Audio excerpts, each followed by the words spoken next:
Guys, ഇന്ന് നമുക്ക് തുടരും മൂവി കാണാൻ വേണ്ടി പോയാലും നമ്മൾ ഫസ്റ്റ് ഡേ തന്നെ പോകണമെന്ന് വെച്ചിരുന്നായിരുന്നു. ബട്ട് എനിക്ക് അന്ന് എക്സാം കാരണം പോകാൻ പറ്റാനോട് തന്നെ നമ്മൾ ഇന്ന് 3:30 കേട്ടോ ടിക്കറ്റ് ബുക്ക് ചെയ്തത്. അത് നമ്മൾ നേരത്തെ ബുക്ക് ചെയ്തുകൊണ്ടാണ് നമുക്ക് ഇന്നെങ്കിലും ടിക്കറ്റ് കിട്ടിയത്. നല്ല മഴക്കോളും ഉണ്ട് കേട്ടോ. അപ്പോൾ നമുക്ക് ഇന്ന് ഉച്ചയ്ക്ക് കഴിക്കാൻ വേണ്ടി ചിക്കൻ മന്തി ആയിരുന്നു കേട്ടോ. അങ്ങനെ നമ്മൾ ഫുഡൊക്കെ കഴിച്ച് കഴിഞ്ഞപ്പോൾ അമ്മ ഒരു മാംഗോ ജ്യൂസും കൂടെ അടിച്ചു വന്നു. അങ്ങനെ നമ്മൾ മാംഗോ ജ്യൂസ് ഒക്കെ കുടിച്ച് നമ്മൾ വേഗം റെഡി ആയി കേട്ടോ. കാരണം ഭയങ്കര എക്സൈറ്റ്മെന്റിലാണ് ഈ ഒരു പടം കാണാൻ വേണ്ടി. നമ്മൾ കുറേ നാളായിട്ട് നമ്മൾ ഇത് ആഗ്രഹിച്ചിരിക്കുമായിരുന്നു ഈ ഒരു പടം കാണാൻ വേണ്ടിയിട്ട്.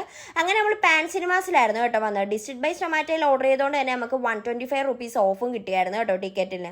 അങ്ങനെ അവിടെ ചെന്നപ്പോഴാണ് ഇതുവരെ കാണാത്ത നല്ല തിരക്കും ഉണ്ട് കേട്ടോ. ഞാൻ ആദ്യമായിട്ടാണ് ഇത്രയും തിരക്ക് കാരണം കുറേ നാൾക്ക് ശേഷം കേട്ടോ. അങ്ങനെ നമ്മൾ സീറ്റ് നമ്പറൊക്കെ നോക്കിയിട്ട് നമ്മൾ നേരത്തെ തന്നെ കയറിയിരുന്നു. കാരണം നല്ല തിരക്കുണ്ടായിരുന്നു. കറക്റ്റ് 3:30 തന്നെ പടം തുടങ്ങി കേട്ടോ. പടത്തെ പറ്റി പറയാൻ നല്ലൊരു ഫാമിലി ത്രില്ലിംഗ് പടം കേട്ടോ. നമ്മൾ ഒട്ടും പ്രതീക്ഷിക്കാത്ത ട്വിസ്റ്റും കാര്യങ്ങളൊക്കെയാണ്. അങ്ങനെ നമ്മൾ ഇന്റർവൽ ആയി കഴിഞ്ഞപ്പോൾ നമ്മളൊരു ഹോട്ട് ചോക്ലേറ്റും പോപ്കോണും ഒക്കെ വാങ്ങിച്ചു കേട്ടോ. അങ്ങനെ നമ്മുടെ പടമൊക്കെ കഴിഞ്ഞു. വില്ലന്റെ ഒക്കെ ഒരു ഔട്ട്സ്റ്റാൻഡിംഗ് പെർഫോമൻസ് ആണ്. അത് മാത്രമല്ല ലാലേട്ടൻ്റെ ഒരു 1 മാൻ ഷോ തന്നെയായിരുന്നു പറയാം. അടിപൊളി എന്ന് വെച്ചാൽ മസ്റ്റ് വാച്ച് മൂവിയാണ് കേട്ടോ.